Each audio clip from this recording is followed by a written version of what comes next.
It's Ding.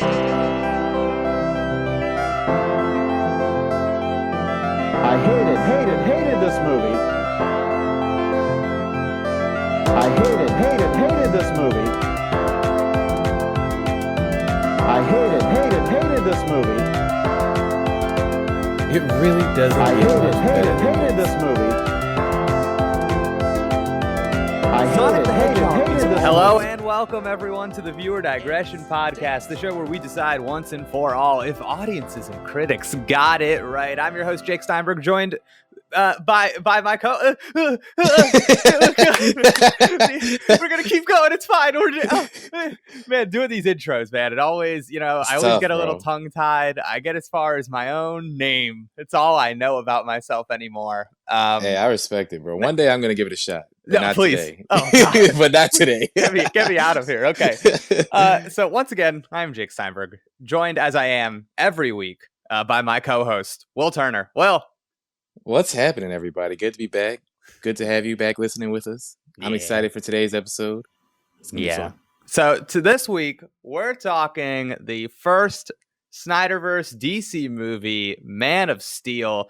But Wil, before we get into this whole DC world, how are you doing? How's this past week been? Oh, it's been pretty good, man. We Good. got a little snow down here in Philly. Had to do some shoveling. That was not fun, but I got out there. I got it done. It's been chilly. Prayers up for everybody. Prayers and thoughts and whatever works for you, for everybody in the Midwest, especially in Texas, but in other states as well who've been struggling. My thoughts are with you. But yeah, it's been a good week for me personally, I will say. Good. That Texas stuff is crazy because I feel Yeah. like earlier I remember there was a big storm coming for New York, and I was like taunting it. I was like, I've survived the coronavirus. You think snow is going to stop me? And now I'm like, yeah, I guess so. Yeah, I suppose so. Our infrastructure, our power grid's 70 years old. They're not built for this, man. No. God, did you see that tweet by the Congresswoman Mary Miller that said "green bad deal"? No. Oh Yeah, my God. yeah, I'm so yeah. glad I didn't see that. It would have pissed me off. What a joke, man! What a joke. All right, well, Oh, man. well, before we get into our topic of the show, before we get into Man of Steel, do you know my favorite way to start a podcast? No, I'm afraid I don't. Yeah, let me know. Oh, well, that's the little thing I like to call the Jolly Update. This is the part of the show where we share something in the past week that we enjoyed, jolly vibes. Well, what are you bringing this week? This week, I got a book for you guys. Woo. I'm listening to it on audiobook. It's a book of essays. It's by Alexander Chee, and it's called How to Write an Autobiographical Novel. Now, it's not necessarily all about that. It's more so an exercise in him saying, I'm going to give you some autobiographical vignettes from my life. Like when he went to, I think he went to Chile or either Chile or Argentina, like as a high schooler for the summer as part of like an exchange program. And he like learned Spanish over the summer because they refused to speak Spanish. They refused to speak English to him. And he was the only one on his class trip to learn Spanish. No one else could learn it, but also there were a bunch of like lame white people. So it's got like stories like that, and he's like kind of like showing you the craft of how you would do that. But also, he was a gay man during the 80s, and he was living in San Francisco, so he's giving you a lot of vignettes about like growing up during that era, with good old Mr. Reagan, his genocidal policies and whatnot. And so it's really good. He also apparently was like a caterer for William F. Buckley, who hated gay people as well. So, he's lived a crazy life, an exciting life. And I think it's a great read. I'm listening to it on audiobook, so I'm not, reading it with air quotes around that. But I'm enjoying it. So Are you a frequent audiobook listener? I am not. I'm one of those guys who had Audible, had it like some promotion or whatever, so they would give me like a free audiobook credit once a month. And I have 12 of those credits stacked up because I wasn't using them. but this is a good audiobook, and I'm starting to get more into them. Cool. I feel like I should. I've never taken the plunge. There's something about it that seems foreign to me. But I listen to podcasts, and I not like this one. This one is good. but I listen to other podcasts, and I don't like them well. But I listen to them anyways. I'm just there, and I'm like, I gotta do something else. Maybe I'll listen to a book. That's interesting. I like them for like nonfiction. Because sometimes Yeah. for nonfiction, sometimes I can get a little bored. I'm like, why wouldn't I just read like an article on this as opposed to just a book? Just distill it for me. But So you feel like you get the person just like talking to you? yeah, I like it. Okay, I'm glad you said that because I think I would have felt similarly. I would have just been like started listening to a fiction and been like, I'm just gonna read this. Yeah, And pretty much. Yeah, okay. But Yeah. that's something because it is them most of the time saying this is what it is, and Yeah. you should know about it. So yeah, fiction's kind of tough, but I like it for nonfiction. Okay, you know what I really like actually. I really like. So this like is a podcast, but it's a little bit of this. It's Sarah's gonna kill me. It's the woman that wrote Wild and Cheryl Strayed. Okay. Yeah, Nice. Cheryl Strayed. She's great on the mic. If you've ever gotten she did this series where it was like Dear Honey or something like that. It was something like that, and it was like a relationship advice or like a self-help kind of advice thing. And she would talk to people, and I got to tell you, never missed. Wow, like that's impressive. So good. She has a book of these too that I read, and I legitimately can't believe how on the money she was every single time. So Cheryl Strayed, shout out to her. Okay, this is cool. Will, I got to tell you, you were talking about this book, and I was titillated. I was like, oh man, nice. I actually want to get these jolly vibes. So hey, Alexander Chee, give us a sponsorship, bro. Yeah, $6 is all it takes, Alexander Chee, and I'll say your name every goddamn week of this show. Literally, you can get a permanent sponsorship. $6. That's it. Oh man. So what do you got for us, though? Okay. What's your jolly update? Okay, so in the past week, last week I was talking about a trailer. This week I'm going to talk about another trailer. This week also coming to HBO Max. HBO Max also available for sponsorships if that's on, okay. But HBO is my favorite network. So I used to not be one of those people, and now with all of the movies coming in, I like Warner Brothers movies. Yeah. So I'm kind of in now. But yeah. But we digress. Right. As we do. But the trailer I want to talk about today is the trailer for the upcoming Mortal Kombat movie. Okay. Because I was kind of like, I don't know. I'm not going to get excited about this. I adore fighting games in general. Mortal Kombat is like the one I really know how to play. So I was pretty excited about this. Who's your character? Before you tell us about the trailer? Johnny Cage, baby. Johnny Cage. Oh, he's tough. Yeah, he's tough. Johnny he's Cage, a tough character to use too. He's not easy. I love it. As long as you don't say Scorpion. No, not Scorpion. Listen, I like Sub-Zero. I like Raiden. Yeah.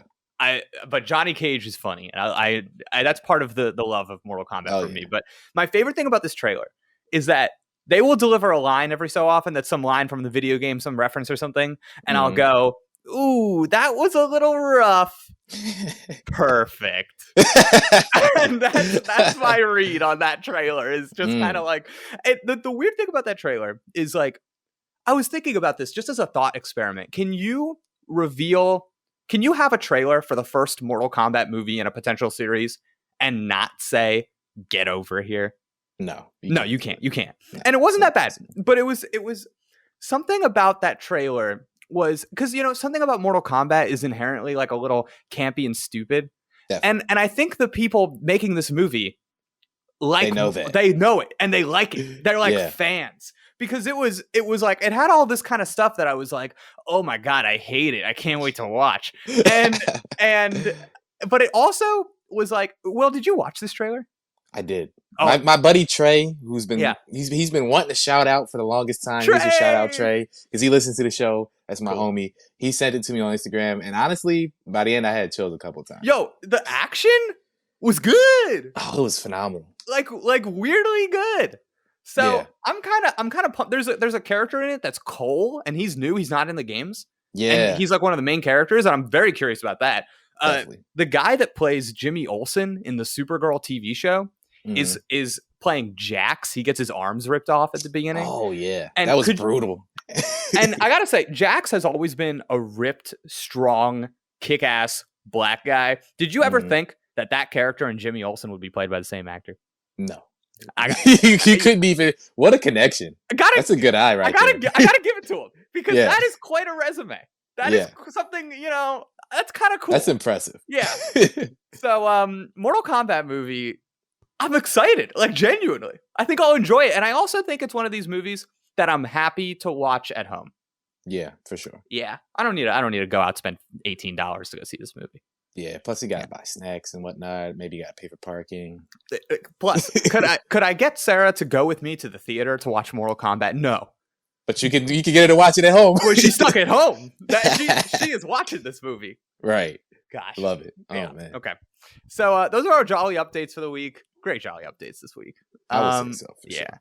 So, Wil, this is it. This is our journey is beginning into the world of the DC universe. I am pumped. I have been thinking about this nonstop since last week. And I just want to say something for the friends and fans, for the people that might not know me.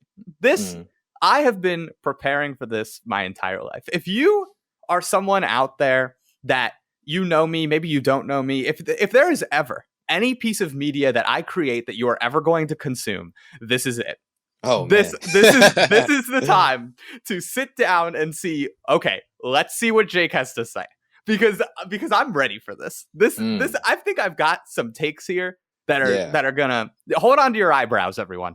Okay, I'm holding on right now. Okay, I can't see it. Okay, I'm clutching my brows. So I'm excited for this. I'm a little nervous because just because I'm like, oh gosh, the thoughts on these movies are so split. But I'm gonna let y'all know right now. Disclaimer: Man of Steel is getting a high rating. Like, we had this is not an edit, but I can already guarantee you Man of Steel is getting a high rating. I hope Jake took debate classes for the next movie we do, because that's not getting a high rating. Listen, so here's where I come down on this. Here's where I come down on this. Just so the friends and fans know, I love Superman. I always have. I can talk about my love for Superman nonstop, but and we will a little bit in this show, but I know that I'm a little bit of a mark for these movies. So I'm going to say everything I need to say. I'm going to get all my thoughts out on the table, and when it comes time to score them, I'm going to take a step back. And I'm going to say, well, based on everything I said, based on the argument, Will's the jury here. I'm simply a defender. You know what I mean? I'm just defending the law. Okay, that's it. So honestly, so that's how I want to handle it. But makes sense. I got a question for you. Please. What is this movie about? What is Man of Steel? What's the main theme? That's how I want to get into it, bro. That's how I want to start it off. Yes. I just want to hear what you got to say. Okay. Thank you very much. Okay. Wil, I'm so glad you asked this, because I think that this is something that a lot of people miss. And I think I know why. But for me, this movie, Man of Steel, is about we've got this guy who has all the power in the world. And everyone is looking at him saying, who are you going to be? Jor-El says, this is what you're going to be. His Pa Kent, Jonathan Kent, says, this is who you've got to be. Right. Zod says, this is who you've got to be. And this movie is about seeing the choices he makes and why, and if he can follow through on those choices. Yeah. How do you feel about that answer before I have so much to say? I think that's a valid answer. I think I mean, for me, it is a movie about, like, is he a person who can choose hope? Yes. Which is very much in line with what you just said. Yeah. And I do think, maybe I have to ask you if you think there's any moment where he explicitly chooses to be hopeful as opposed to not hopeful. And should there have been a moment if there isn't? Yeah. What was that moment if there was? But so, yeah.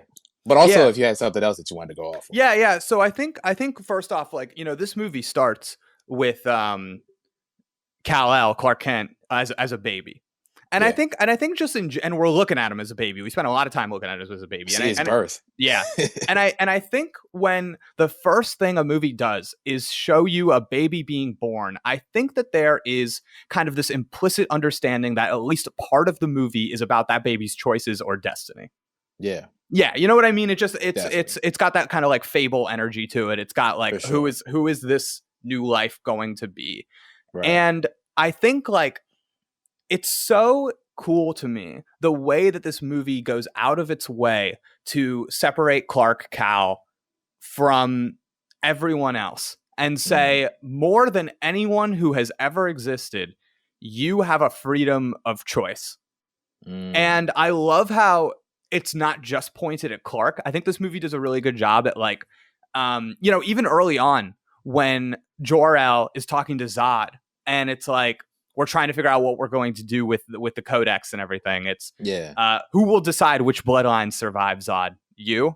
Yeah. You know what I mean? And it's like it's about decisions. It's about the future. There's so much in here. But before I jump into it, well, what made you ask that question? What were you thinking about when you asked, what is this movie about? I'm so curious. I was, I asked that question because one of the biggest gripes I get with this movie and with the DCEU movies in general is that they're too dark. Yeah. And like they're too dismal and all these other things. And it's like, to me, it's a movie about hope. How can you have a movie about hope without some darkness that hope has to overcome? Wow, like that's the point of the film.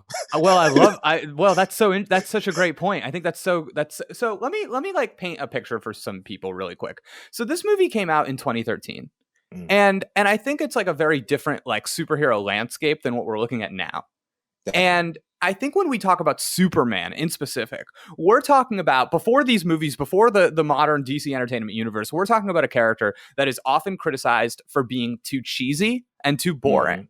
Yeah. And I think that's important because I think if you had a movie where Superman showed up with a big grin on his face and was just saving everybody, no question, I think that's a little cheap.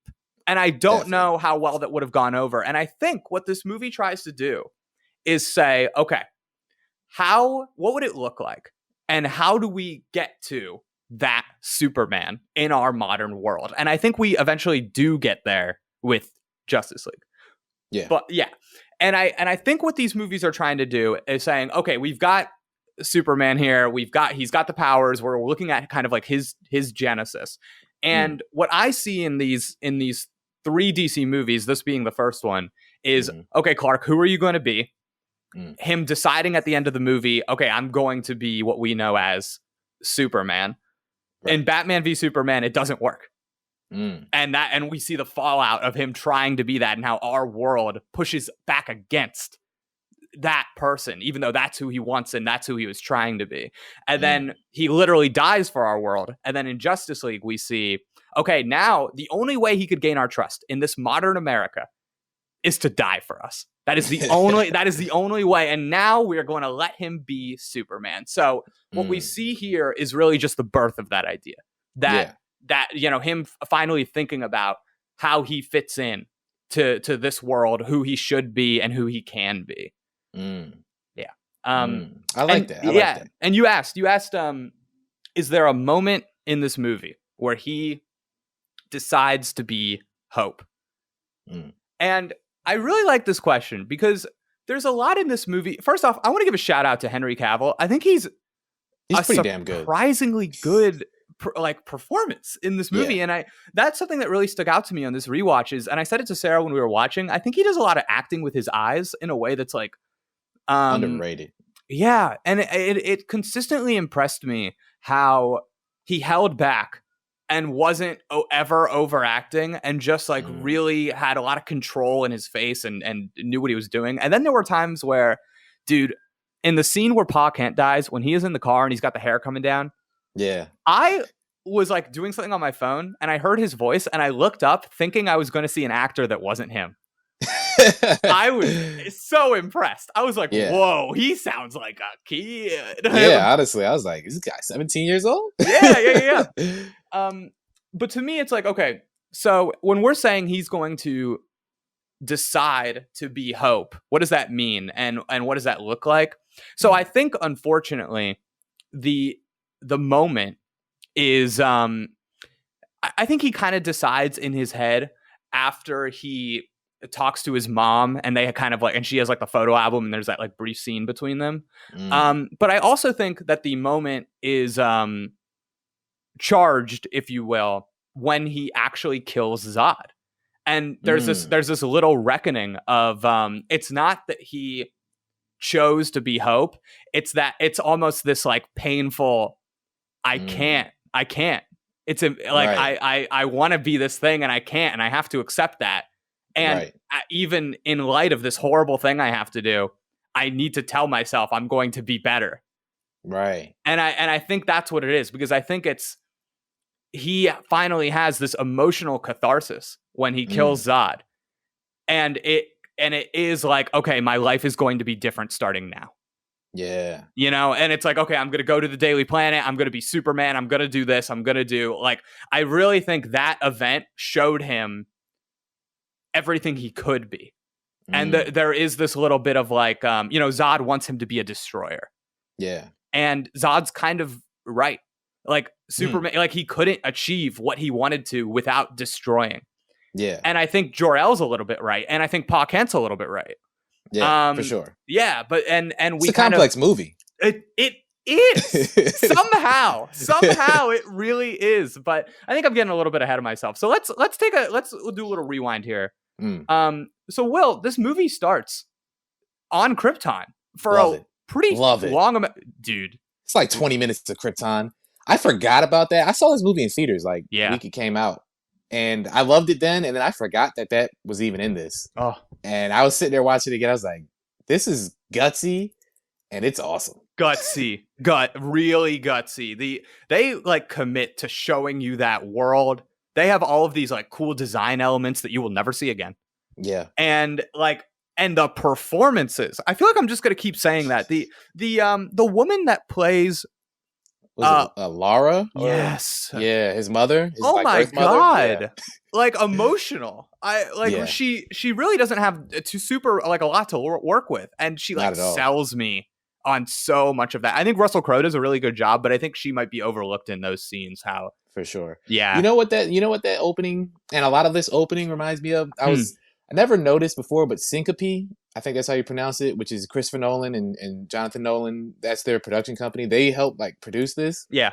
If you go back and watch Batman Begins from like 2006, it's very similar in that it's a long time before you see Superman in this movie. Yeah. And it's like an hour before you see Batman and Batman Begins. And this is sort of like Superman's training montage, except like he doesn't have to train the same way Batman does. But even in Batman Begins, like a lot of it is like, oh, you see his parents get killed, and oh, he brings a gun to try and shoot Joe Chill, but someone else does it, and then Rachel slaps him because she's like, this is not who you are. He tries to go all these confrontations. So it's very similar in that respect, which is interesting to me because people were like, no one can do any of the DC movies except for Nolan because he did Batman, and no disrespect to The Dark Knight. It's one of my top 5 favorite films of all time. So you won't hear me disrespecting that, but like you can do other movies. Like it's not you're not supposed to just stop in 2008 and stop. Right. So it's funny you say that, Wil. I think I don't want to spend too much time on this, but I do want to bring it up. I kind of have this opinion that Disney and the modern Marvel movies, I really enjoy those movies, and I'm like a fan of them. I watched them all through with Sarah, who had never seen them before this past summer. Right. We had a great time. I kind of have this opinion that popular things teach us how to watch, appreciate, and criticize other things. And I had this awesome music teacher once who told me like, oh, Jake, the reason you don't understand classical music is because you're not like familiar with it. So like now when you listen to pop music, a song will come on that you've never heard, and you'll somehow be able to hum along to the melody, and you might even know the lyrics. And it's like, and the chorus, and just be going around. Yeah. And he goes, but then somebody shows up in pop music who does things a little different, and it catches your ear, and you go, oh, this is cool. Like Billie Eilish shows up. Oh, and for sure. You know what I mean? And you know it. And he's like, this would happen in classical music all the time. And you just put it all in your brain in the same square because you're not familiar with it. Right. And I really like, I think about that all the time because it's so clear. It's so clear to me that he's just right.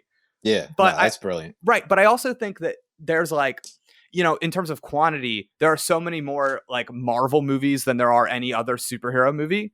Yeah. And I think in a way they taught viewers how to watch superhero movies. That's for sure. And when things deviate too much from that formula and that perspective, they seem off and weird because we're not looking at the right things. Yeah. A show and a movie usually teaches you how to watch it, or a book teaches you how to read it as you go along. And it's just different compared to what Marvel is, but honestly, Man of Steel is better than a lot of Marvel movies. Like, I'm not going to say it's better than all of them. Yeah. I'm not going to go that far, but it's better than some of the weaker ones for sure. It's better than all of it. Well, maybe not Ragnarok, but all the other two Thor movies easily. Better than most of the Captain America movies, and it's better than the first two Iron Mans, at least. Yeah. Maybe the third one as well. Yeah, I mean, the thing I love about this movie is that I feel like it's got some weight to it. It's more than what it is on the surface. Definitely. And the other thing I want to say about this movie, just since we're just kind of doing some overview stuff here, is that I really need to just accept that I think I like Zack Snyder more than I think I do. But I'm willing to say he might be the greatest action scene director of all time. I'm not gonna lie. Other than Endgame and Infinity War, this is some of the best action I've seen ever. It's outrageous. And I thought so when it came out. Yeah, and I got to tell you, I love the Superman fight scenes. Even the one with Zod and Jor-El in the beginning of the movie, I'm like, this is going extremely hard. And the thing I love about Zack Snyder's action scene directing style is that, and this is how I've always viewed it, he doesn't do a lot of like really fast, hard to watch cuts. Oh yeah, shout out to the Bourne Ultimatum in those movies. God, he wants you to stay on the frame. He wants you to watch it, and I love how he does tableaus. And I've always in my head thought of it as like if you're playing like a 2D video game, you have like things called sprites, and it's kind of like not every single frame is animation. It's like a comic panel. So you like hit a pose, and then it moves to the next pose. And I've always thought that Zack Snyder understood something, because you could, while you're watching these scenes, you see it go from pose to pose. These kind of like iconic, like there are some stupid things in this movie where it's like Clark will like try to fly away and he'll look like Superman, and somebody will grab his cape and pull him back. Yeah. And it's a those moment. moments are dope. It's a moment. It's like such a moment, and it like makes you get invested in the fight scene like it's a song with ups and downs. It's like, it's so good. That's a great point. I give him so much credit. His fight scene. Do you have a favorite fight scene? Is it the fight with Zod? Because honestly, I think my favorite is Superman versus Feora and the big like thug guy. Yeah, that's my favorite one, where they're in just like, I guess it's Smallville that they're in, and the planes are coming in. He's trying to save people, but he's also got to fight them. That to me is it just shats all over Thor 1, which also has a fight scene. Yeah, I completely agree. I completely agree. It's a shame too, because the fight with Zod has some moments that I really like. Shout out to, there's a moment when Superman gets like thrown, and he's flying in the air, and he's kind of between some skyscrapers, and he's upside down. But he doesn't look upside down to the camera or whatever. And like the things that happen in that little moment, I'm just like, I get the story that's being told. It's not just about the fight. Right. Yeah. Yeah. No, I love that too. Man. All right, let me ask you this. How do you feel about Lois in this movie? Okay, that's I'm glad you asked. Amy Adams has never been my choice for Lois Lane. I will agree. It's an odd choice. Yeah, she's never been my choice. I will say there. Oh God, you're gonna kill me. But in Batman v Superman, there are some moments that I love with her. But I mean, honestly, her and Gal Gadot are probably the standouts of that movie. Yeah, for sure. I probably won't argue with that. So my overall opinion of her is that I think they do a decent enough job being like, okay, this is what she does, and she's good at it. And I think that something that's a little understated in this movie is that she figures out who Clark is and keeps his secret because she's like him. Yeah. And she's like invested in good. And I think throughout the movie, she's kind of like proving that to be the case. And I think that, and I got to tell you, I understand if people have criticisms of like the Lois and Clark romance in this movie, because it's not like they get a lot of time to just pal around. But something to me that really, I don't know, and I think a lot of it's because I'm just a big Superman fan, is that I think there are a few characters in our modern pop culture lexicon that you can just say, listen, they were meant to be. Yeah, they were. You know, it's Lois and Clark. They saw each other and they went, okay. Here we are. And I yeah. And found our end game. And I got to tell you, the moments that need to land between them for me, my favorite moment between them in this movie is probably after Superman kills Zod and he has that just cry of, and Lois is standing and he's like on his knees against her body. I got to tell you, to see Superman in that position in this first movie, I was really impressed by, and I'm still really impressed by that moment. Always really hits for me. Definitely tender. Definitely a fan. Yeah, and I think when Superman saves her, when her little pod is coming down to Earth, that save is really well done. Yeah, and you know, speaking of saves, you know, there's some damsel in distress in this movie, but I gotta give them credit because for the most part, every time that she's in distress, like if I was in that moment, Superman would have had to save me. Like that's just like those are moments. It's not like because she's a woman; it's because she's a human. Like it's not. He's not. So it feels a little less misogynistic to me, and I give them credit for that because when she gets stabbed by the robot in the fortress or the scout ship, like I would have gotten stabbed and I would have died unless Superman saved me. She breaks out of Zod's ship and basically escapes. I would have been in the same predicament. Like so, I agree. I think it works because she puts herself in harm's way and gets things done. And then is like her and Superman, a lot of this movie are like a team. Yeah. And I think it's really cool how they give her stuff to do throughout the entire movie. The fact that he's over in the Indian Ocean stopping this first machine, and we just got a crew of jabronis being like, I guess we have to deal with this. Yeah. I'm like, yeah, okay, yeah. I love that scene, dude. I love the whole thing with the Colonel on the plane and nothing like a good death. Oh man, dude, it's good. And I'm like not sitting there going, oh, Superman's not here. Right. Yeah. No, yeah, that's a great point. I mean, shout out to the actress who played Feora. I felt like she did a really good job. Man, what quality is it that she has? Because I think everyone that sees this movie, it is undeniable. She was a star. Yeah, literally. And I don't think I've seen her in anything since. No. Which is a shame. The stuff with her and the Colonel, it's like they just like made magic happen. Like I believe that if you put two different actors in those roles, that whatever it was between them like wouldn't have been there. Yeah, no, I agree. Oh, so cool.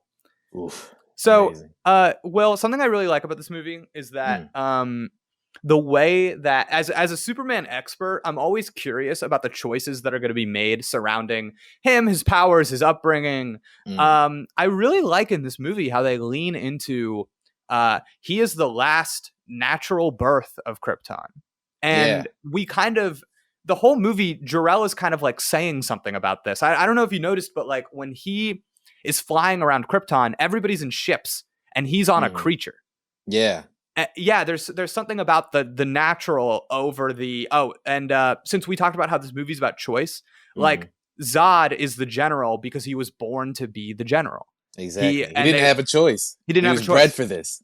Yeah. And I really enjoy this part of the movie because I don't think it beats you over the head about it. I think it's just there. It's just a part of the movie, and it feels like part of the Superman mythos in a way that's like, like I never, as a huge Superman fan, I never sat there and went, wait, they're doing what? Yeah. Yeah, I love it. It's, I'm undecided on this because part of me is like, I love how subtle it is. Yeah. But then the other part of me is like, it's so subtle that some people, including me, I didn't really get that in 2013 when I first saw it, are not going to catch it. Yeah. The first time you watch it. Like that's a multiple watch type thing, which I love, but I do realize that a lot of people might not catch it on the first time, including me. So well, I totally get it. It's crazy because the second you hear us talk about this movie, then you go back and watch it, you go, how did I miss any of this? Yeah. And I really think it's because we're trained to watch movies in a certain way. Definitely. And yeah, it's just there is stuff in this movie that is easy to miss, even though it's right in front of your face. And I totally agree. Let me ask you, we get a fair amount of young Clark in this movie. We get like a kid, we get like a teenager, we get like a preteen. In terms of like the pacing of this movie, what did you think about it? It's kind of a long movie. Yeah, I was surprised at how long it was. Yeah. It's like 2 hours and 23 minutes or something like that, which is that's a hefty film. Yeah. I think a lot of people have issues with it because they're like, one, you spend a lot of time with like bearded Clark who's just sad and helping Yeah. people and whatnot. I think it works. The one thing I would say is you could maybe make an argument that there should have been a Man of Steel 1 as there is, and there should have been a Man of Steel 2, and that some of these scenes should have been in the second film. Interesting. Would you Once you hold already Zod have seen for the second one? I would keep me personally, I would have three Man of Steel films outside of Justice League and Batman vs Superman. I would have Zod in 1, Parasite in 2, force Superman to lose his powers in the second film and have to deal with that, but still be hated. And I would have Doomsday in 3. But Man of Steel 3 would come towards the very end of the DCU like cycle. In between that, you would have Batman vs Superman, and instead of Doomsday, you would have Bizarro. I'm gonna have to chew on this. Yeah. Well, once upon a time, I wrote a treatment for a Superman movie of my own design. Ooh, I might have to see that. Yeah, I'm secretly working on one right now that I'm calling, the working title is Millennial Superman. Hey, I'm writing it with Zac Efron in my brain. Nice. The first scene, dude, he comes into the Daily Planet and he's just breaking stuff. He just keeps bumping into stuff. He's just breaking it, dude. He just Oh man, yeah, I love it. Tip for the fans and friends. $5 Patreon tier. You can see Jake's old treatment. $5, dude. Please read my script. Oh man, that's great. Oh man. Okay, so keep it on with young Clark. Just to say, I kind of agree with you. The pacing in this movie is this thing that I feel like I have a problem with in my brain, but when I actually watch the movie, I enjoy all the scenes, so I'm not 100%. I'm like, yeah, maybe something could be done, but I'm not like aggressively upset about this. I really enjoy the young Clark scenes. Yeah. I know what? Yeah. This just occurred to me. Sorry for interrupting. No, please. This is also going back to Batman again. Yeah. And Batman Begins. There's like a long sequence where you're like learning who he is. Apparently, one reason people really loved that is because they had no idea who Bruce Wayne was based on the movies before this. Like, there was never like, if you go back to like the campy Batman or like from the 90s and the late 80s, like he was just already Batman from the beginning. He never went through his training and whatnot. He was just a rich boy. But this show you everything, a bunch of stuff that most people didn't know about Bruce Wayne. I do feel like I was enjoying all of the young Clark scenes. But without him, like, he never loses control in a way that, like, markedly harms someone. And so without that, it doesn't feel like I'm learning anything. That's interesting, Will. I didn't think about that because so the way that the young Superman scenes work for me is that so one of my favorite things about Superman is that to get a sense of justice, he didn't have to see his parents brutally murdered in front of him. Right. He didn't have to make some decision that a consequence of which made it so that his uncle got killed by someone. Right. He is just a guy from Kansas trying to do the right thing. He doesn't learn about his planet until well after he's a fully formed human being.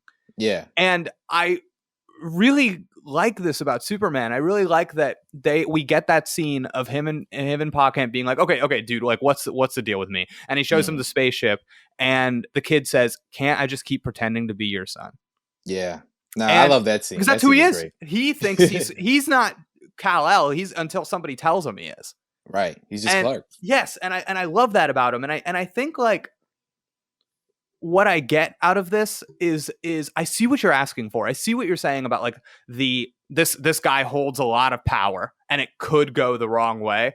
I think that's what they wanted us to get out of Zod's presence and the little dream sequence with Zod about with standing on the skulls, because I think what they wanted us to do with Clark was less about him going that way, and it was more about this is somebody who, given all the power in the world, rather than it corrupting him, rather than there even being a threat of him being bad, what it does is it empowers him to be better than the rest of us. It frees him from our self-consciousness, our like petty thoughts. It empowers him to be more than us. And we've got that incredible, I can't believe you said the Wonder Woman flight scene was better than this.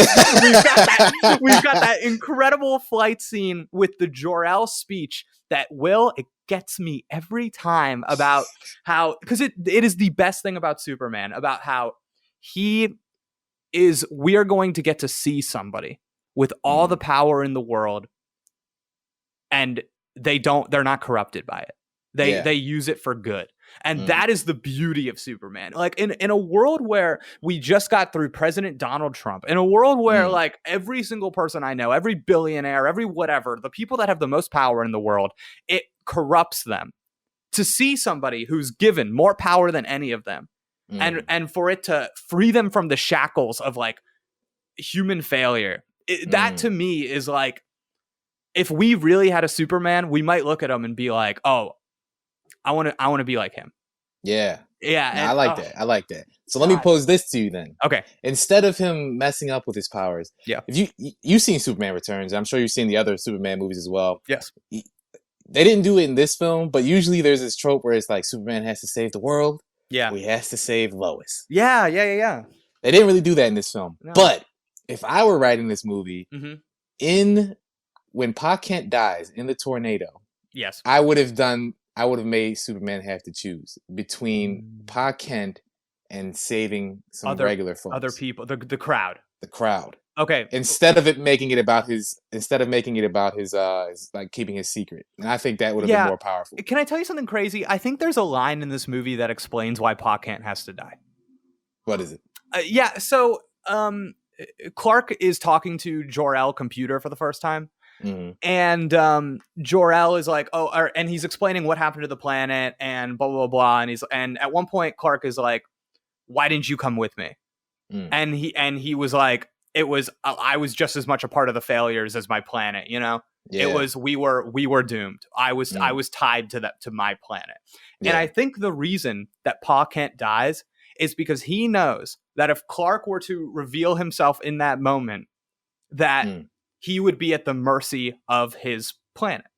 True. And I think what Pa Kent is trying to do there is he's trying to kind of mirror what Jor-El does to save Clark, because Jor-El dies to save his son, and I think in a way Pa Kent does that too. And I think what we're doing is is putting them on kind of like equal footing. Okay. Watching that movie again this time, there was that exchange between them. It really stuck out to me because it was almost a departure from the conversation to be like, no, like my destiny was tied to Krypton. Yeah. And your father's destiny was tied to this, but now it's up to you to like forge something new, you know. And I don't know, so it kind of works for me. And I gotta tell you, I know people hate it. I know people hate that he doesn't save his dad. I mean, I don't doubt, like I never sitting there like, oh man, why didn't you do that, Superman? Like it's established by that point that he's not going to do it. My only issue with the scene, and it's not a big one, is that as soon as he runs back for the dog instead of Clark, I'm like, well, he's not going to make it. Yeah. Man, dude, they really go gnarly on his ankle, by the way. Oh my gosh. Like, I remember the first time I saw that, I was like, sheesh. It was disgusting. It was, yeah. I was like, he can walk? He can stand? No, dude. I was like, dude, you're dead already. You're no. It's over, bro. If I saw my ankle and it looked like that, I'd be like, no, Clark, I'd be like, don't do let it. the tornado take me. Oh my goodness. So Clark also saves kids from the bus. Yeah. And, you know, I think the bus scene in a way is telegraphing how the scene with his father is going to go, because Clark, and I think that this is one of the gutsiest things this movie does. I love this choice. I think I love this choice more for its boldness than I do for the actual choice. But what was I supposed to do? Let him die? Maybe. I like the fact that this movie didn't, because, well, I need you to like visualize this. There's a version of this movie where Clark says, what was I supposed to do? Let him die? And the dad character responds by going, no, Clark, no, but you have to be careful. You know what I mean? Yeah. And the fact that Pa Kent is like, no, I know what I'm dealing with here. This is serious, and we're not gonna play it off how serious this is. This is a big deal. And the fact that he says maybe is like I Yeah, it, people like, hate struck that, me. but it works though. I'm it like, struck me. if you're a Kansas farmer, like, you're gonna be realistic about things. Yeah. I just feel like that stock of people is they're not too like, oh, idealism and all this other stuff. Like, they're gonna tell you how it is. Yeah. And I think that's on point. So I like that. I think they did a good job too of quietly showing how the Kents were like really good people. Yeah. Yeah, the fact that the mom goes in and gets the photo album and stuff, and we just see that for like 2 seconds. I don't know. I like that didn't have to be there, but I really liked that it was. It breaks my heart when little kid Clark says, "Did God do this to me? Tell me."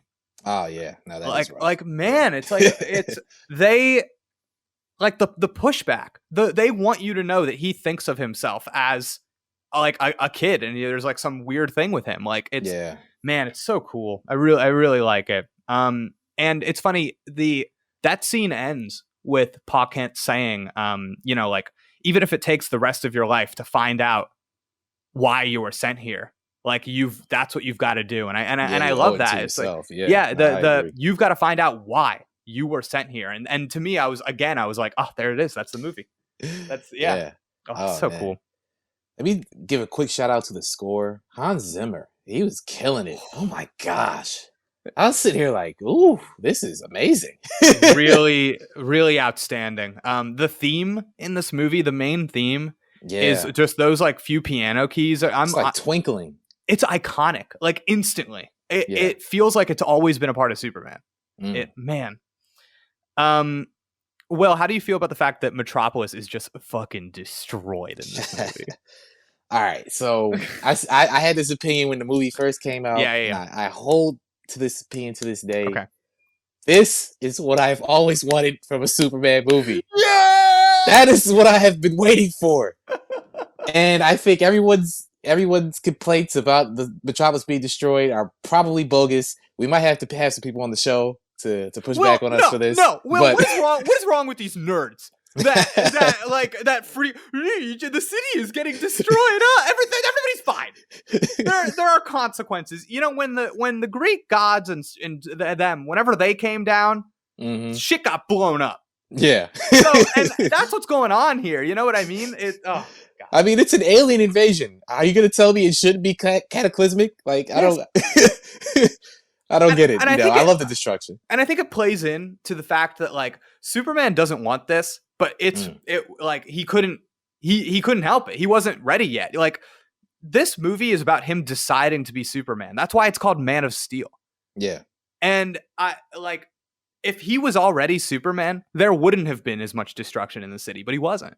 Right. So, like, I think him having to deal with that, having to be tied to this destruction, I think we see that in the next movie. For sure. And so I don't know. I think it's consistent emotionally in the movie too. So I never understood these complaints, and I think it really plays into what I've been saying about being taught what one looks like. Yeah, that's true. It's weird though, because, you know, in defense of Marvel fans, a lot of people did complain about the destruction in Age of Ultron. Wait, really? 2 years later. Yeah, when Sokovia gets wrecked by Ultron and whatnot, a lot of people were like, oh gosh, oh man, I don't really care about any of this that's happening, man, because everyone's just gonna die, or they're gonna save the day. Like, there's no real stakes. I was like, all right, well, Age of Ultron's worse than this movie anyway. So Age of Ultron is not a good movie. Oh man. Yeah, God. I'm glad you agree about this, Will. I thought you were gonna push back a little bit, because people really hate the destruction. It just makes sense. Like, if you like the way that their powers have been built up, which is how they should be built for a 2013 movie about people who are super fast, super strong, and can fly, and are impervious to bullets. Yeah. I mean, what else did you want? You want them to go to the desert and fight it out? Like, well, why would they do that? Man, speaking of the powers, I love that the physical exertion that it takes for Superman to use his heat vision, and how the first time we see it, he's in the ice cave, and he'll his heat vision turns off, and he like shakes it off. He just does like this little like, oh. And I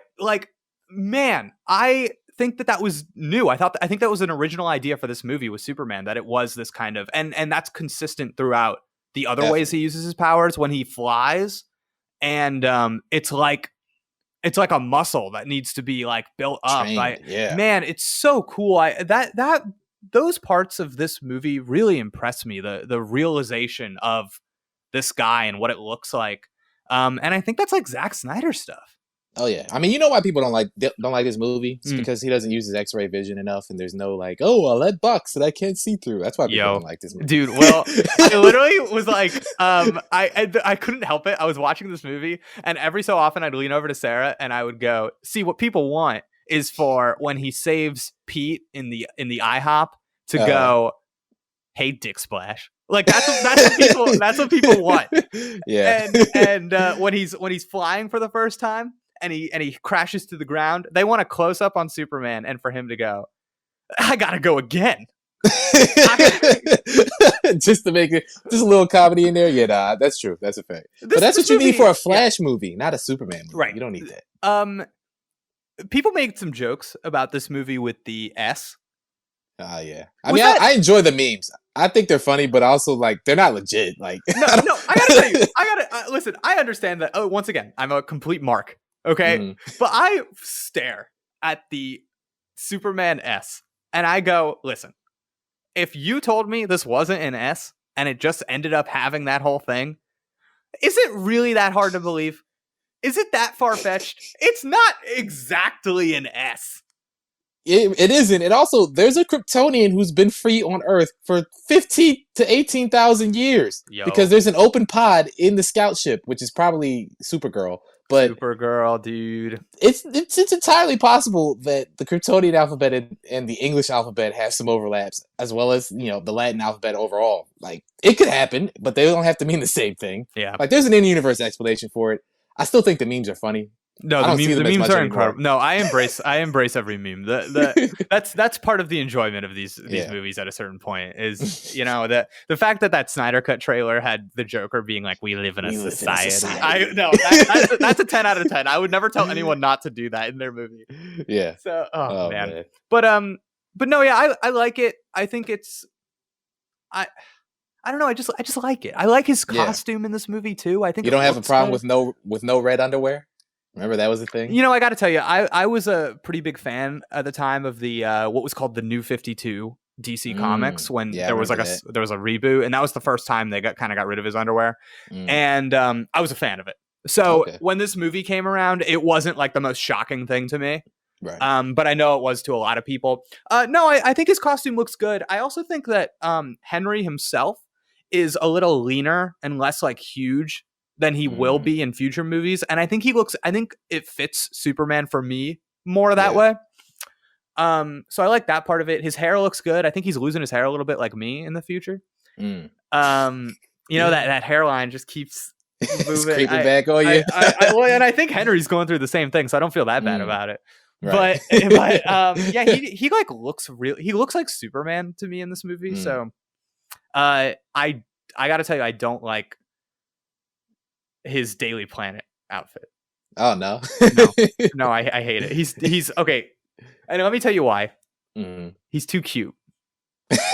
He's way. I mean, he too doesn't cute. look bumbling at all. He looks.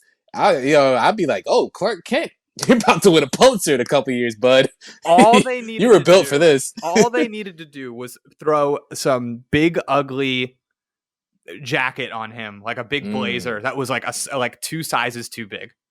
Yeah. And you know what they should have done? If you ever seen Craig Sager, R.I.P., he's passed away now. I'm pretty sure from some sort of cancer, but he used to wear the craziest suits to NBA games. Yeah. Like, specifically ugly suits. They should have put him in a Craig Sager suit and whatnot.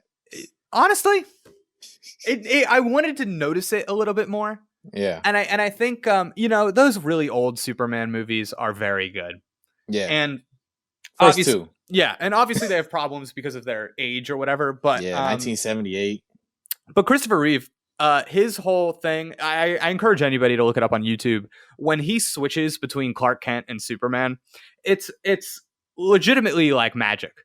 Yeah. One of my favorite shots, I think it's in the first movie, is when he's talking to Lois on her balcony, and he flies away, and it's a continuous shot. They never cut, and Superman flies away. There's a doorbell at Lois's door, and she crosses her whole apartment, goes over to the door, opens it, and there's Clark.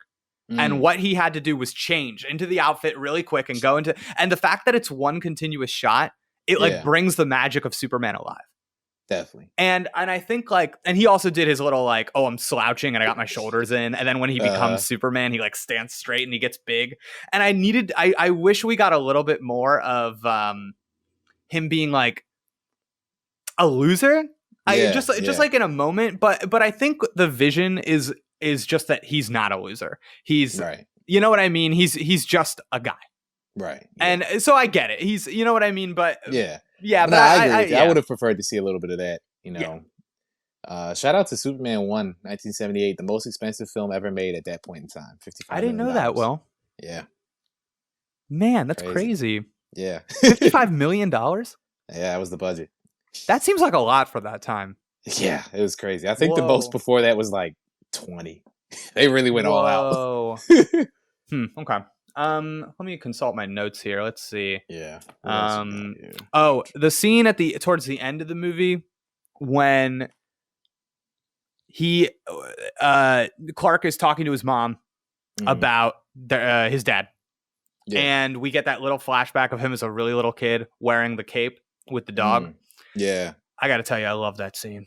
I think it's like magical. And the way that it's shot, the way that it's done, to me, is like a brilliant communication of some of the magic of Superman.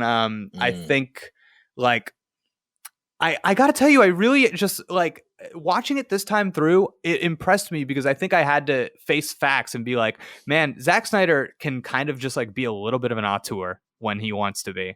Yeah. And because there were a million ways to shoot that scene. And it looks different. It looks different from everything else in the movie. Yeah.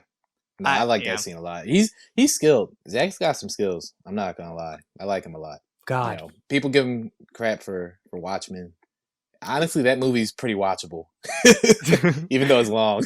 You know what's funny about that? I don't have much of an opinion on that movie because I don't really like Watchmen. That movie introduced me to Watchmen, and probably my favorite part of that is, oh, you're stuck in here with me, Rorschach and his voice and whatnot. That to me is just like, oh, this guy's cool. Well, what'd you think of the snap? What'd you think of having to kill Zod? I mean, a lot of people had issues with this. Yeah. I mean, I like thematically how it was like, I'm gonna vaporize these people, or you're gonna kill me. So I like that. But also, like, if he doesn't do that, what was he gonna do? Like, you cannot imprison Zod. There is no facility with which you can hold him. The Phantom Zone, you blew that. Like, it was a no-win situation. So I think it was good. You know, this whole thing, it's weird because I'm like, oh yeah, Superman should be allowed to kill. But in Batman v Superman, I'll be like, why the hell is Batman killing everybody? What is this? So, you know, maybe there's a weird double standard. But I like that. I thought it was cool. I liked his reaction to it, and it made sense. Yeah, I think it makes sense. I think it's in line with what we've been saying. I think it would be unfair if Jor-El and Pa Kent died, but Zod didn't. Because I think he's kind of like, I think he's like the third tentpole of this kind of like thing that's happening in the movie, and the fates being tied to these things that we're talking about. So I think he had to die. And I also think, like, I love that Clark's hand is forced. Yeah. I do. I like that it's a bold statement for this superhero movie, the first of its kind of this huge franchise, to be like no, this is the world. This is, we have to deal with stuff like this. I don't know. I think because, to be completely honest with you, even though I am a huge Superman fan, I'm not over here like crying because Superman killed somebody. That's not what's important to the character about me. Me. Yeah. So I think on that level, it doesn't bother me, which is weird because I think it bothered a lot of people on that level. Yeah, a lot of people were pissed off. Like, but what did you want him to do? and that's I kind of have a little bit of an issue because I think people who are less into Superman than me have decided who the character is and are upset when this adaptation of him strays from their preconceived idea of who the character is. And one, I don't like that because you gotta let the creators do whatever it is they want. I also have always loved with superhero movies how like comic books, these characters are designed to be taken in different directions with different writers and different ideas and different ideals. I love that. My big bold, if I could ever get in the boardroom over at the DC movies, I would be like, here it is, everybody. Every single movie, DC Universe movie that we want to put the Joker in, different actor, and never acknowledge it. Pure chaos. I'm an agent of chaos. And everybody in the movies, they don't realize it's somebody different. Right. And it's just to mess with us. Yeah. Nah, I would love that. See, and I think it would drive hype for their movies because you would know it was somebody different. And you'd want to see it and talk about it. Exactly. Oh God! How did so and so do versus Jared Leto, blah blah blah. Right. And so that would be fun. And for the record, like this Superman in Man of Steel is not really like my Superman. Like to be totally honest, like my Superman is a little more wholesome, a little lighter than this one, and I like the story that's being told here, and I'm okay with that. I've made my peace. Yeah. Like. Man, that's a great point. My dad saw this movie, I think a year after it came out. He was just like on TV or something like that. He watched it, and for like the first hour, he was like, "This doesn't feel like Superman. I don't know if I like this." And it's like, but this is who Superman is for now, man. Just go with it. So, yeah, and I agree with you. Another question: What do you think of the color palette of this film? I've seen a lot of people on YouTube and whatnot like take the color palette and just lighten everything. They're like, hey, everything is gray in this movie. If you just made everything kind of a little bit brighter, I would have liked the movie like 15% more. And I'm kind of split on that. Yeah, I'm a little split on it too. So I think the payoff when Superman shows up in Justice League and his suit is like brighter because he's finally Superman. I really enjoyed that payoff. But just looking at this movie, watching this movie, thinking about it, I think it does a few things. One, I think there is so there's like a coldness to this movie. And I think it is, the movie starts out on Krypton, and I think the movie wants you to see Clark as an alien. He does not see himself that way, but I think we are cast in the role of like the people. Yeah. And the movie is challenging us to like, it wants us to see Clark as an alien and then be convinced that he's a person. I think that the color palette of this movie kind of like aids that in certain ways, but then I do think it kind of hurts it in certain other ways. I think this is the weirdest thing I'll ever say on the Viewer Digression podcast. The way this movie is colorized makes Amy Adams look horrible. I mean, she looks very, very like she looks like a vampire. No, yes. And listen, Amy Adams, she's a dame. She's a beautiful woman. I literally think that this color palette was created to make her look bad, worse. It's so strange, and it because it takes. Ma Kent looks bad too. She looks like she's a zombie. And I think the things that it mutes, there are some people that start to look like Twilight characters, and she's one of them. Yeah. Ma Kent doesn't look great, and so I hear where people are coming from. My thing with it is that I think it helps the action scenes read really well. I mean, they do read really well. They read really, really well, and I paid attention to this. There is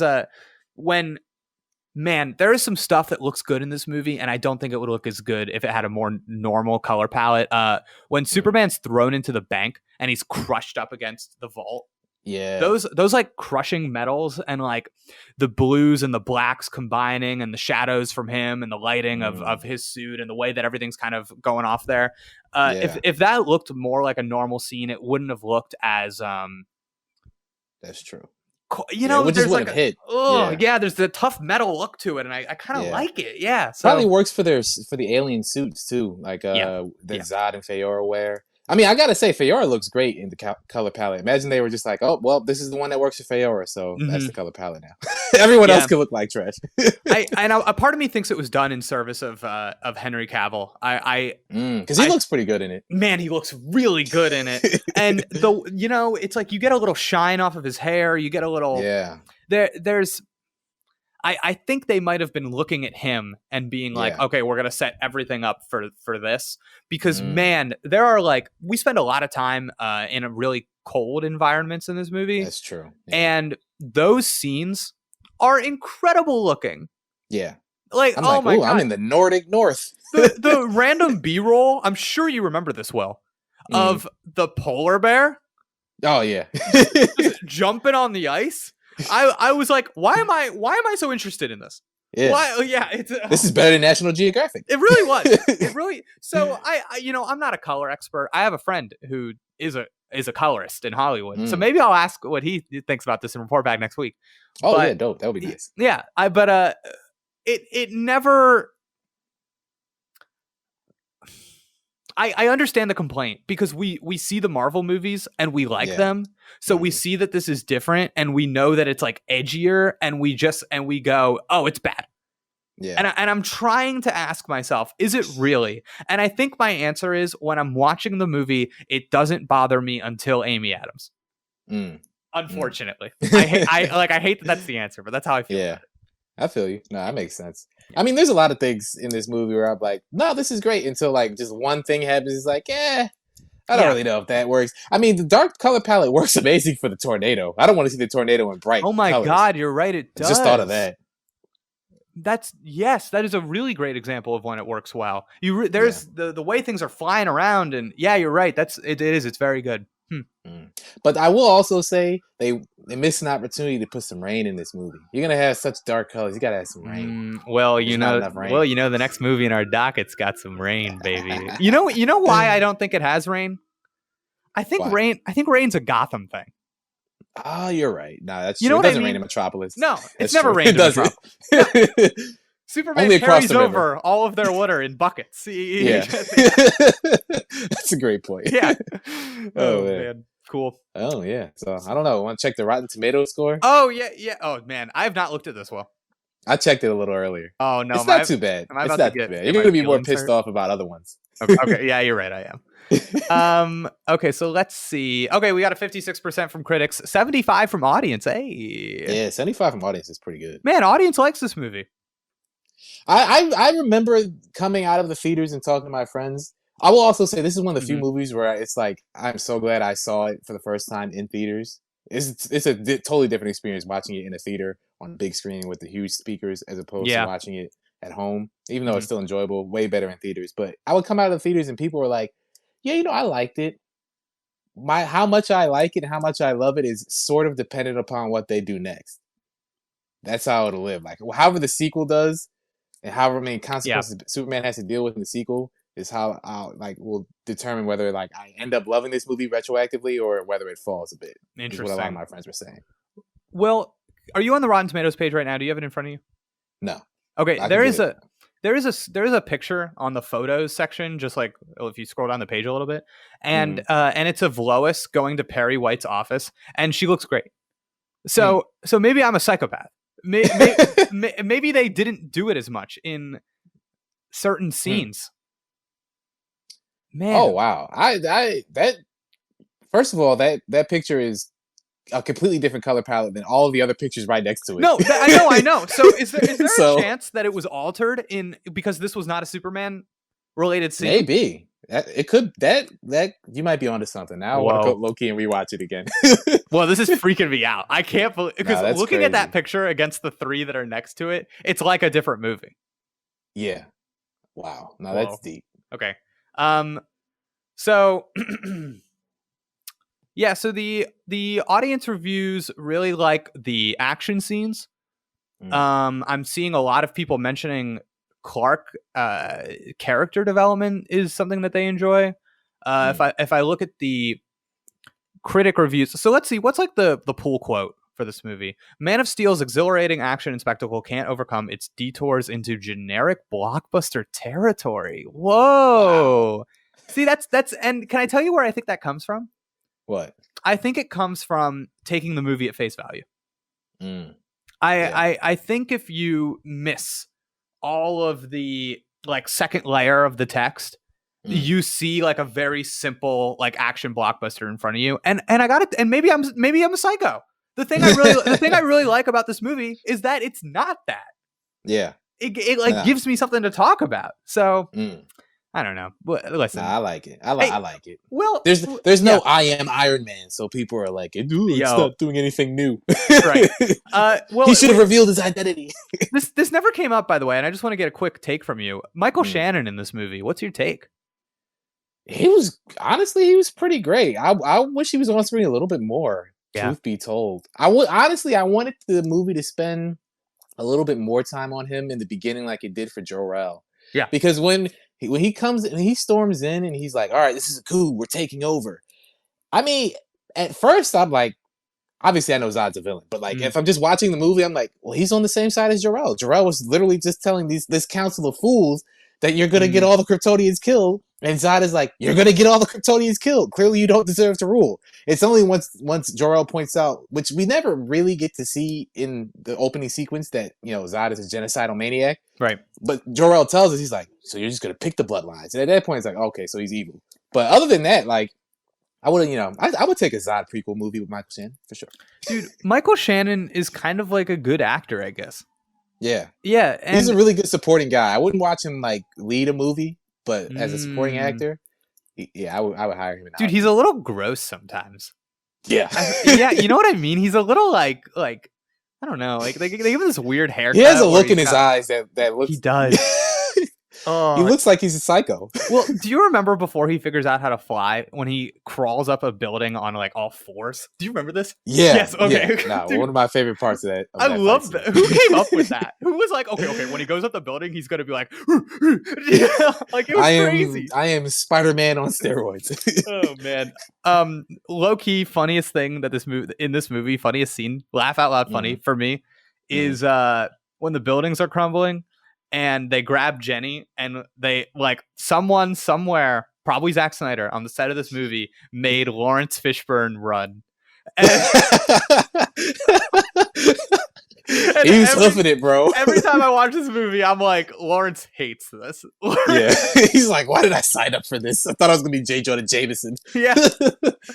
Oh man. I also want to point out very quickly that whole cross-cut sequence where Superman is like in the southern hemisphere trying to destroy the World Maker engine, and they're trying to save Jenny from the ship. Yeah, glorious.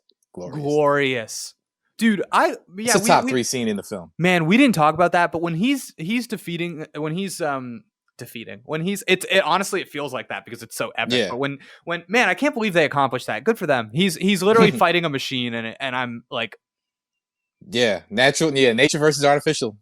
Right there. Oh, boom. Will. But, see, this is why y'all gotta watch the end of the podcast, because we come up with some gems. Yeah. When I love how like the last thing we see of him after he just defeats that machine is like the sun, and he like puts his hand up, out. Dude, and that shit gets me, dude. I love whenever Superman does some I'm gonna get some sun juice. Yes. It hypes me. And that whole sequence is to go back to the Dark Knight trilogy again, but just Nolan in general. Like, if you watch Christopher Nolan films, he does cross-cut, like high-level cross-cut, high-leverage cross-cutting all the time. He does it in Inception at the climax. He does it in The Dark Knight with the people on the boats and Batman fighting the people who work for the Joker. And he's like, it's all cross-cutting from that. Like, and all of Dunkirk is just one major cross-cut. And it's in Man of Steel. So, like, all these people who are like, oh, he's not an auteur, like, there's a lot of influences from people who are classically auteurs in this movie that Zack Snyder is making use of, and he does it pretty well. So, yeah, you know what's funny, Will, is that I'm more of the criticisms of this movie are coming to mind, and I'm thinking of things where they're like, oh, I don't like that Clark is set up as like a Jesus analog, and I'm like, oh yeah, I guess that's in the movie for like 2 seconds.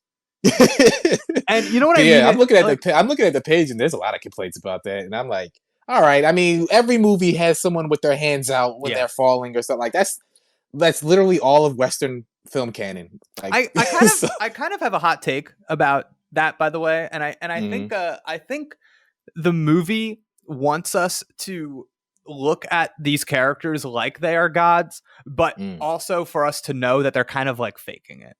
Yeah. And a picture came out from the Snyder Cut this past weekend of the Joker wearing like a thorned crown like Jesus recently. Yeah. And I was telling my friend, I'm like, listen, I know that this is stupid, but like literally this whole movie series is about these people with powers like masquerading as gods. And I think that like the Joker having this on in this movie is like commentary on that. Lex in Batman v Superman talks a lot about this. So, I have a lot of issues with Lex in that movie, but they're not mostly with his dialogue. Next week, baby. I gotta tell you, Will, I enjoyed Man of Steel so much. I liked it so much watching it this time that that I might like. I can't imagine I'm gonna like Batman v Superman as much as I enjoyed Man of Steel. I loved Man of Steel, and I used to tell people that Batman v Superman is like one of my favorite movies ever. Bro, there's like at least 5 people who have been like, bro, I was listening to your podcast and dude, I don't know if I can keep going because Jake likes Batman versus Superman. I know. They have to, it's a dangerous take. They have to let me speak. Oh god. Okay, so a couple more critic reviews here. I really like this guy. This it's a Rotten Tomatoes top critic from it's Chris Stuckman from chrisstuckman.com. Don't know how legit that he's got a great YouTube channel. Really? He's amazing. Love his stuff. Yeah. Okay. Big shout out to Chris Stuckman. You got Stuckmanized. Love it. I usually agree with his opinions. Okay. I'm going to look him up then because he said Clark's multiple father and son tales are beautifully realized. And it's a very fun movie to watch. He does, however, say that the romance is shallow, which we addressed. And this is true. I understand. That's why the movie's not going to get a 10, but it's going to get a high. Of course. We've got a more sincere Clark Kent derivation. While Cavill never really gets a chance to make the film his own, I disagree. I like the distance. I like that he's not monologuing. I like that it's an internal struggle for him. I disagree, but Cavill never really. Gosh.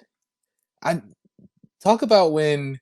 Remember, he's working for that bar in the beginning of the movie, and this scumbag is like assaulting the waitress, and Clark intervenes, and the guy pours like a bunch of beer on his head, and then comes out, and of course his entire truck is just destroyed. Oh god, that's a great scene. I like that they showed that he could be destructive if he wanted to. Yeah. And I also like that. I said this to Sarah when we were watching it. I was like, so I guess when you film stuff like this, you have to do it in a way that he is not going to flinch even a little bit. Because when the guy like throws the can, he can't react to it. It ruins the illusion. And he doesn't.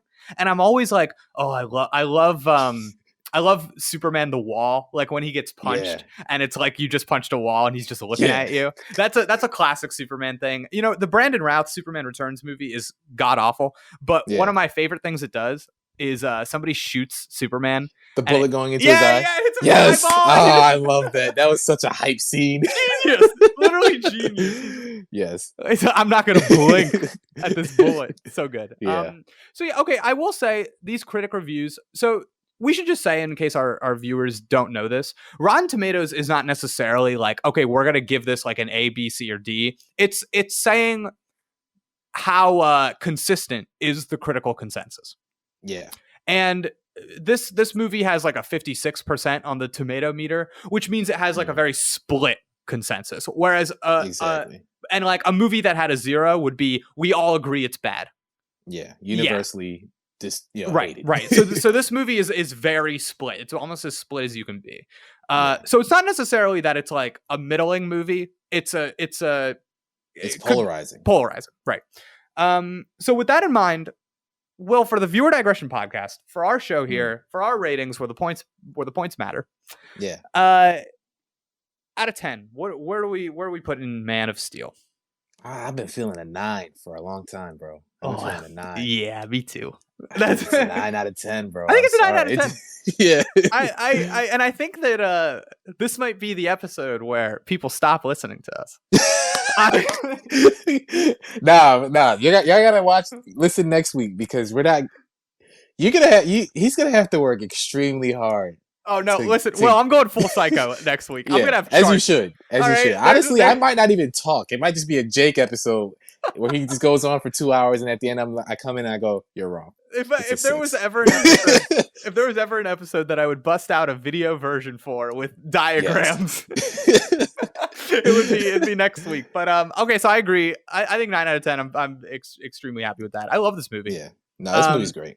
Yeah, I hope everybody at home knows, like, man, I love the character of Superman so much. And if anybody ever listens to this that has any power, a lot of people have dreams of, like, being an author, being a screenwriter, being a painter, being whatever. Well, I don't know if I've ever said this to you, but my dream has always been, I don't care what medium it is. I just want to have the chance to work with Superman. I will write a kid's book. I will write a movie. I don't care what it is. If I get to work on anything with Superman, that's literally all I want in my sweet, sweet life. So listen, someone, please. Hey, hire my boy, hire him. Can I tell you, this is a little secret for the friends and fans out there. There is a show that is premiering maybe tonight. If it's tonight, I'm going to watch it. Superman and Lois on the CW. Yeah. Well, it pains me that I'm not a part of that show. I feel you, bro. Oh. It literally, like, it got inside of me. And almost because I was like, if you give me 2 more years, I could have been a part of that show. Right. I just need a little time. I'm right there.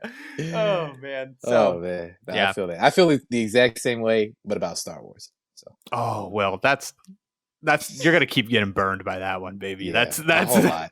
Yeah. A whole lot. Oh man, every other year. Oh man. Oh gosh, but such is life. Yeah, we'll have a whole month of Star Wars eventually. Right. Yeah. See. Oh, that'll be. Oh, yikes. That'll be something. we gotta get friend of the show on here. Wil Turner. That's right. She runs she is an expert. She knows Star Wars. Yeah. No, I've been itching to get Molly on this show. That's a fact. Yeah, we gotta get her on soon. Yeah. Okay.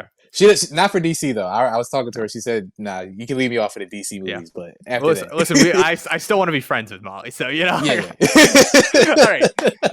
So this has been the Viewer Digression podcast. Before we close it out here, any closing thoughts on Man of Steel? Anything that's coming to your mind that we forgot to bring up? I mean, we're giving it a 9. Did you listen to our arguments? Yeah. No, you didn't. Listen to them and then realize that you're wrong because it's a 9. It's like literally the viewer digression of this episode is, if you listen to everything we had to say and disagree with our score, get out of here.